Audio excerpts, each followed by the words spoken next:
선택의 계절이 돌아왔습니다. 금주 수요일은 국회의원 선거일입니다. 우리가 어떤 후보자를 선택하느냐에 따라서 나라의 모습이 많이 달라질 것입니다. 그래서 우리가 이 선거를 앞에 두고 기도하는 마음으로 신중히 잘 선택해야겠습니다. 우리 일상생활도 보면 끊임없이 계속되는 선택의 연속입니다. 아침에 집을 나서려면 오늘은 어떤 옷을 입을까? 어떤 가방을 멜까? 어떤 신발을 신을까? 부터 선택이 시작됩니다. 근데 더 힘든 것은 그런 옷들, 신발들을 사러 매장에 나갔을 때 그 많은 물건들 중에서 선택하는 것이 쉽지가 않습니다. 점심을 먹는데 오늘은 한식, 중식, 일식, 양식, 분식 이 중에서 어느 쪽을 선택할까? 또 가도 그 중에서 고르느라고 힘듭니다. 중국집에 가면 오늘은 짜장면을 먹을까? 짬뽕을 먹을까? 부터 시작해서 여러 중에 하나를 선택해야 되고요. 치킨집을 가면 프라이드, 양념 그게 힘드니까 반반 치킨도 나왔고, 냉면집에 가면 물냉, 비냉 항상 선택을 해야 됩니다. 그래서 어느 쪽을 선택하는 것이 힘들어서 얼른 선택하지 못하는 사람들이 많고, 그런 경우를 선택장애, 결정장애라고 합니다. 사느냐 죽느냐 그것이 문제로다. 그런 선택장애를 가리켜서 그래서 햄릿 증후군이라고도 말합니다. 뭔가를 계속 사들이고 또 버리지를 못해서 모든 방들이, 장롱과 서랍들이 가득 차고 넘쳐서 생활이 불편해도 막상 뭐 하나 정리하려고 하면 내다 버리지를 못해서 다 끌어안고 그 불편한 속에 살아가는 사람들이 생각보다 많습니다. 그래서 생긴 새로운 업종이 그 집에 찾아가서 옷을 정리해주고 주방 살림을 정리해주고 집 모든 살림살이를 정리해주는 대형 업체가 꽤 잘 된답니다. 그래서 그분들이 와서 어떤 원칙과 기준에 따라서 과감하게 버릴 것 버리고 정리를 하고 나면, 그래서 아까워서 못 버렸던 것들이 다 버려지고 정리가 되어지고 나면 한편으로는 아쉽기는 하지만 또 다른 한편으로는 대단히 홀가분해져서 고객들이 만족해야 한다. 그런 그 내용을 본 적이 있습니다. 또 언젠가 들은 얘기인데 21세기 특별히 서울 특별시에 사는 사람들은 버리는 것을 잘 버리고 사는 것이 대단히 중요하다. 왜냐하면 주거 비용이 너무나 비싸져서 그냥 옛날처럼 이것저것 다 쌓아두고 사는 그것은 대단히 비효율적이라는 거죠. 취사 선택이라는 말이 한자로 가질 취, 버릴 사, 뭐를 가지고 뭐를 버릴 것인가, 그거를 잘 선택해야 한다는 것입니다. 현대를 지혜롭게 잘 살아가려면 이 취사 선택을 잘해야 합니다. 근데 제가 지금까지는 일상생활에 눈에 보이는 것들 말씀을 드렸는데, 이 눈에 보이는 것들 취사 선택보다 더 중요한 것이 눈에 보이지 않는 가치관들의 취사 선택을 잘 해야 하는 것입니다. 눈에 보이는 것들보다 눈에 보이지 않는 우리 머릿속의 생각들을 깔끔하게 잘 정리하는 것이 더욱 중요합니다. 우리 모두가 하나님의 자녀들이고 하나님 나라 백성들이지만 이 악한 세상 속에 살다 보니까 현실은 우리 머릿속이 성경적인 가치관과 온갖 세상적인 가치관이 뒤섞여서 그냥 혼란스러운 상태인 채로 살아갑니다. 그렇다 보니 우리 인생은 혼란스러운 인생을 살아갑니다. 오늘은 본 말씀을 중심으로 우리가 삶을 살아갈 때 어떤 가치관을 가지고 어떤 선택을 하며 살 때 우리에게 복이 되는가, 이런 주제로 말씀을 나누므로 함께 은혜를 나누고자 하는데, 우리 인생이 복된 인생이 되려면 어떤 선택을 해야 하는가? 결론부터 말씀드리자면, 세상 많은 사람들이 하는 선택을 따르기보다 하나님께서 옳다 하시고 하나님께서 하라 하시는 선택을 할 때 우리 인생이 복된 인생이 된다는 것입니다. 그런데 성경은, 오늘 본문 하나님의 말씀은 뭐라고 말씀하고 계십니까? 가산이 적어도 여호와를 경외하는 것이 크게 부하고 번내는 것보다 나으니라.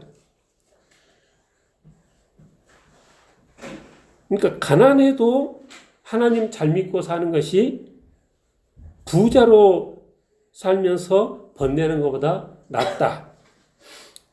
채소를 먹으며 서로 사랑하는 것이 살진 소를 먹으며 서로 미워하는 것보다 낫다.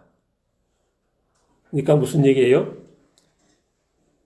식탁이 푸른 풀밭으로 그냥 고기 한 점도 없이 형편이 안 돼서 그렇지만은 가족이 화목하고 서로 사랑하며 사는 것이 늘 비싼 식당에서 스테이크를 썰지라도 서로 미워하는 그런 삶보다는 그게 더 낫다는 것입니다. 우리가 살고 있는 이 세상이 뭐니 해도 뭐니가 최고다. 그런 세상이다 보니 많은 사람들이 솔로몬의 이런 말에 동의하기를 거부합니다. 많은 사람들이 번뇌는 좀 하더라도 크게 부한 것이 훨씬 낫다. 그렇게 생각합니다. 많은 사람들이 살진 소를 먹으며 서로 미워하는 것이 채소를 먹으며 서로 사는 것보다 훨씬 낫다. 이런 가치관을 가지고 살아갑니다. 현실을 말하자면 번뇌 정도가 아니라, 미워하는 정도가 아니라 훨씬 그 이상이어도 큰 부자가 될 수만 있다면, 그래서 늘 살진 소를 먹고 살 수만 있다면 그런 선택을 할 용의가 있는 사람들로 이 세상은 넘쳐납니다. 그런데 성도님들은 어떠십니까? 오늘 본문에 가산이 적어도 여호와를 경외하는 것이 크게 부하고 번내는 것보다 나으니라 그랬는데, 이 말씀에 동의하십니까? 채소를 먹으며 서로 사는 것이 살진 소를 먹으며 서로 미워하는 것보다 나으니라 그랬는데, 이 말씀에 동의하십니까? 물론 욥처럼, 야곱처럼, 요셉처럼 크게 부하면서도 동시에 하나님을 잘 섬기는 예가 없는 것은 아니지만, 그러나 이 둘 중 어느 한쪽을 선택해야 하는 상황이라면 여러분은 어느 쪽을 선택하겠습니까? 그냥 추상적인 단계에서 그냥 머릿속으로는 믿음으로 살겠다고 그렇게 다짐을 하지만, 근데 구체적인 상황이 되어지면 이 믿음으로 성경적인 가치관을 가지고 살겠다고 하는 것이 그렇게 쉽지만은 않다는 것입니다. 세상에 많은 업종이 주일날 장사가 잘 됩니다. 매출이 심지어는 주중에 이 배나되는, 주말에 주중에 배나되는 그런 업종도 많습니다. 그래서 성도들이 처음에 오픈할 때 주일마다 주일 성수를 하겠다는 각오를 가지고 이 장사에 뛰어듭니다. 근데 장사를 하다 보니까 계산이 빤히 나오는데 주일날 하루를 쉬면 예를 들어서 100만 원씩 손해가 되는 거죠. 그래서 사람인지라 고민하지 않을 수 없습니다. 한 주에 100씩이면 한 달이면 400, 500. 그래서 하나님께서 명령하신 안식일 계명을 모르는 것은 아니지만 잘 알지만 하나님 경외보다는 부자가 되는 쪽을 선택하기로 합니다. 성경에는 그런 말이 없지만 굳이 말을 만들어 보자면 그렇게 하나님의 명령을 어겨가면서 주일날 장사를 하니까 일단은 수입이 늘어나는 것이 사실이고 그래서 큰 부자가 되는 것도 사실입니다. 근데 그렇게 주일날 장사를 하다 보니까 그리고 사업이 점점 더 잘 되다 보니까 교회와는 점점 더 멀어지고 세상과는 점점 더 가까워지는 생활을 할 수밖에 없는 거죠. 근데 그러면서부터 계속 마음속에서 양심의 소리가 들려오기 시작하는데 하나님께서 기뻐하시지 않는 일을 하고 있다는 양심의 가책이 시작이 되는 것이죠. 이러다 하나님께 큰 매를 만들 것이라는 불안한 생각으로 마음이 편치를 않습니다. 세상 사람들의 기준은 너무나 단편적입니다. 그래서 가산이 적은 자는 불행한 인생이고 큰 부자는 행복한 인생이다. 그냥 기준이 너무나 단편적입니다. 그들의 머릿속에는 인생의 행복은 아파트 평수에 비례한다는 생각이 깔려 있습니다. 그래서 그런 부모 밑에서 자라나는 아이들까지도 친구들끼리 제일 먼저 물어보는 것이 니네 집은 아파트 평수가 몇 평이냐? 애들이 그런 이 대화를 한다는 거죠. 부모도 나가서 친구를 사귈 때 몇 평 이상 되는 애들만 친구로 사귀라. 임대 아파트 애들하고는 같이 놀지 말아라. 이런 부모가 있다는 거죠. 분위기가 그렇다 보니까 부모는 부모대로 자녀들을 위해서라도 아파트 평수를 늘려야 하고 자녀들은 자녀들대로 자기 집 평수를 부끄러워하고 그래서 이 모든 사람들이 다 그게 인생의 목표가 돼서 거기에 매몰돼서 살아가는 것이 이 시대라는 것입니다. 제대로 된 부모, 성경적인 가치관을 부모라면 그런 상황의 자녀들을 어떻게 가르쳐야 하겠습니까? 다른 아이들은 다 어떠든 너희들은 임대아파트 아이들 친구가 돼주고 아무래도 걔들은 형편이 더 어려울 테니 필요한 것이 있으면 기꺼이 도와주고 해라. 그러면 하나님께서 기뻐하시고 그러면 너한테도 더 복이 되는 것이다. 부모들이 이렇게 교육해야 마땅한데 이 시대 부모들은 이기주의가 극에 달해서 임대아파트 쪽 아이들이 자기들 단지를 통해서 학교에 등교하는 것도 꼴을 못 봐서 그 아파트 출입문을 봉쇄해버리고 그래서 임대아파트 아이들이 먼 길을 돌아서 학교에 가야 하고 그 어린 나이에 그들의 가슴에 못을 박는 그런 행동을 서슴지 않는 이 시대가 되어졌다는 것입니다. 그러나 우리들은 어떤 길을 선택해야 하는 것인가? 세상 사람들이 어떤 생각을 가지고 살아가든 우리 믿는 사람들은 성경적인 가치관을 선택하고 성경적인 가치관에 따라서 살아야 하는 것이다. 그래서 오늘 본 말씀처럼 가산이 적어도 여호와를 경외하는 것이 크게 부하고 번뇌하는 것보다 더 낫다. 이런 가치관을 가지고 살아가야 하고 채소를 먹으며 서로 사랑하는 것이 살진소를 먹으며 서로 미워하는 것보다 더 낫다. 이런 가치관을 가지고 우리가 살아가야 한다는 것입니다. 성경은 심지어 이렇게까지 말합니다. 잠언 23장 4절, 5절 부자 되기에 애쓰지 말고 네 사사로운 지혜를 버릴지어다. 네가 어찌하여 허무한 것에 주목하겠느냐? 정령의 재물은 스스로 날개를 내어 하늘을 나는 독수리처럼 날아가리라. 성경 말씀에 부자 되는 것을 가리켜서, 재물을 가리켜서 뭐라 했습니까? 허무한 것이라 그랬습니다. 재물은 스스로 날개를 내어 하늘 나는 독수리처럼 날아가는 것이다 그랬습니다. 이런 가치관을 가지고 살라는 것이죠. 그러나 세상을 어디를 둘러봐도 이런 가치관들 갖고 사는 사람을 찾기가 쉽지 않다는 것입니다. 우리 주님께서 뭐라고 하셨습니까? 좁은 문으로 들어가라.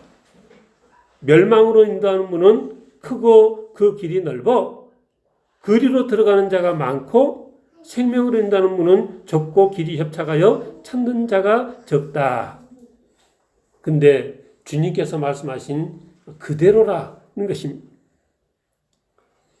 바라기는 우리 진리교회 성도님들은 하나님께서 주시는 지혜로 복된 길을 선택해서 복된 인생들 다 되시길 주의 이름으로 축원합니다. 잠언은 1장부터 뭐가 복이냐? 여호와를 경외하며 사는 것이 복이다. 그렇게 쓰고 있습니다. 잠언 1장 7절에 여호와를 경외하는 것이 지식의 근본이거늘 미루는 자는 지혜와 훈계를 멸시한다 그랬습니다. 여호와를 경외하는 것이 이게 지혜다. 근데 잠언에 지혜에 대한 많은 가르침이 있는데 우리가 지혜를 얻으면 어떻게 되느냐? 우리 잠언 3장 한번 보겠습니다.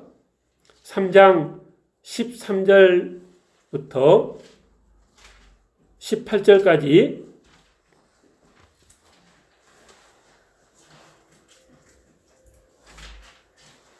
지혜를 얻은 자와 명철을 얻은 자는 복이 있나니 이는 지혜를 얻는 것이 은을 얻는 것보다 낫고 그 이익이 정금보다 나음이니라. 지혜는 진주보다 귀하니 네가 사모하는 모든 것으로도 이에 비교할 수 없도다. 그 오른손에는 장수가 있고 그 왼손에는 부귀가 있나니 그 길은 즐거운 길이요 그의 지름길은 다 평강이니라. 지혜는 그 얻은 자에게 생명나무라. 지혜를 가진 자는 복되도다 그랬습니다. 지혜를 얻으면 어떻게 되느냐? 16절, 17절, 18절에 보니까 그 오른손에는 장수가 있고 왼손에는 부귀가 있다. 지혜의 길은 즐거운 길이고 그 지름길은 다 평강이다. 지혜를 그 얻은 자에게 생명나무라. 지혜를 가진 자는 복되다 그랬습니다. 그래서 너희들은 어쩌라고요?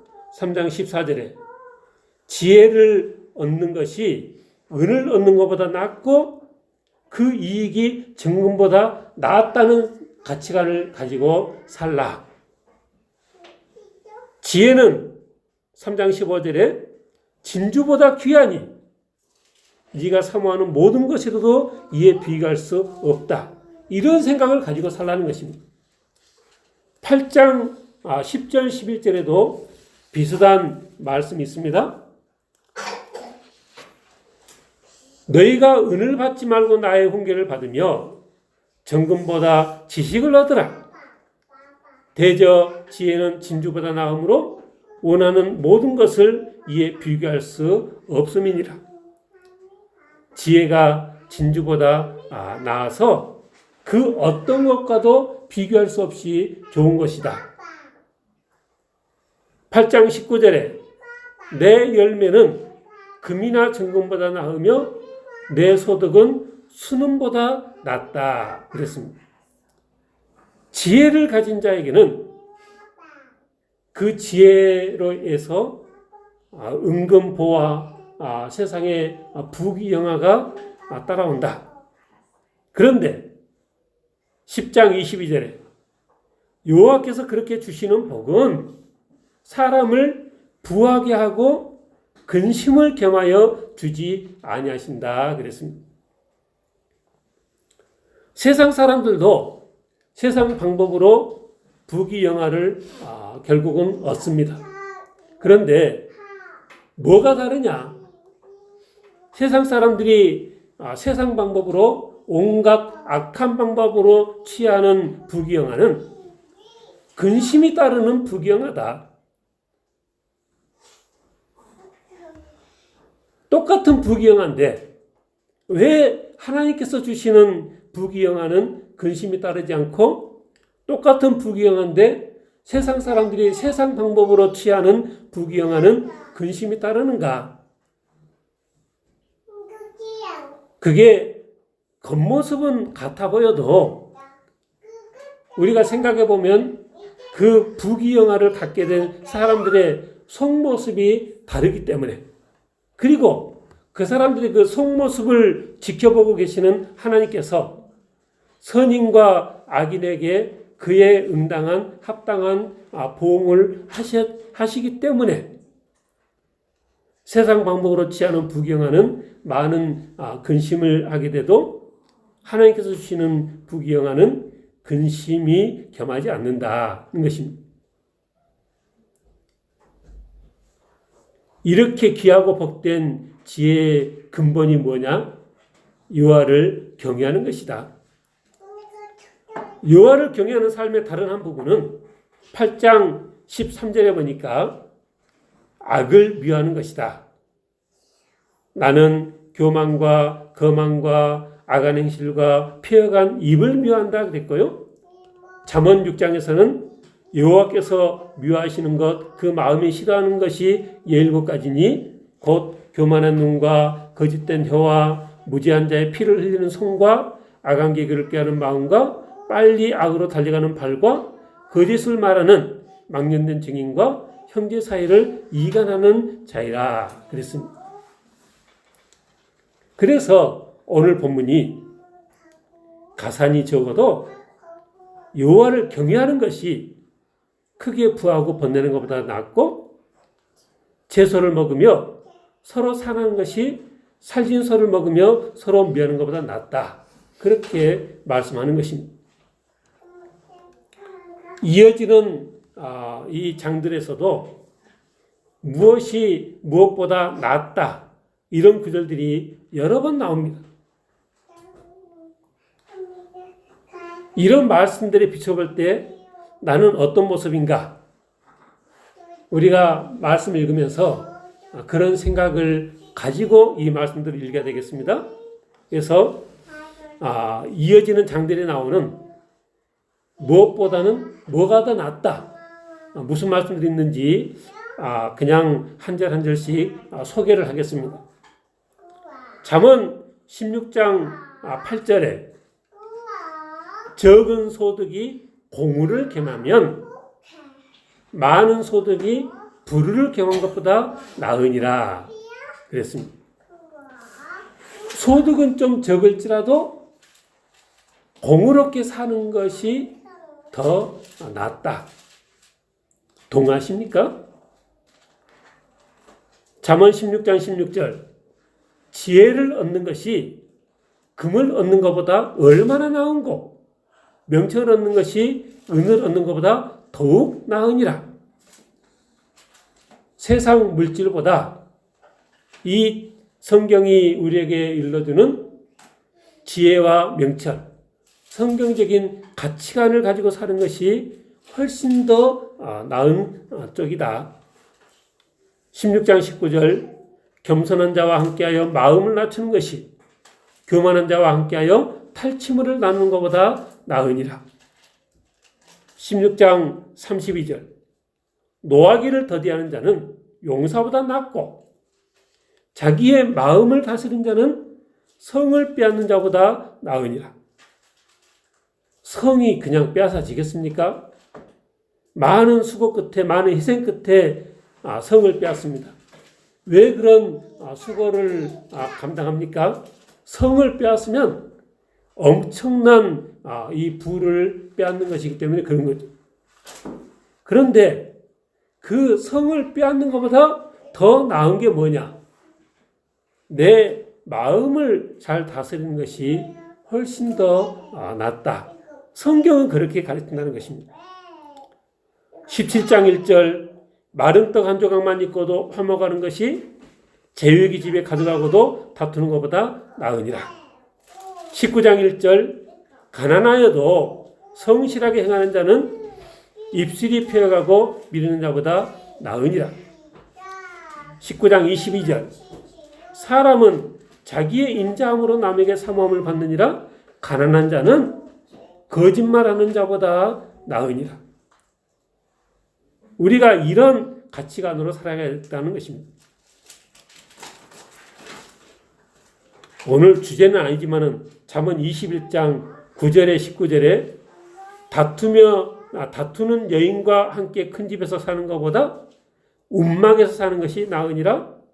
다투며 성내는 여인과 함께 사는 것보다 광야에서 사는 것이 나으니라 그랬고요. 잠언 22장 1절에서는 많은 재물보다 명예를 택할 것이요 은이나 금보다 은총을 더욱 택할 것이니라. 28장 6절 가난하여도 성실하게 행하는 자는 부유하면서 굳게 행하는 자보다 나으니라 그랬습니다.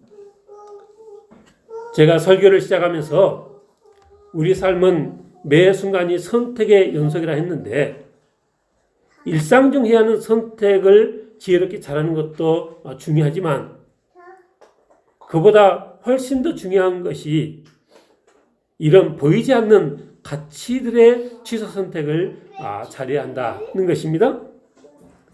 그러기 위해서는 성경에 나오는 이런 성경적인 가치관들을 마음에 잘 새기고 내 뼛속 깊이까지 이런 가치관들로 우리가 채워야 하는 것입니다.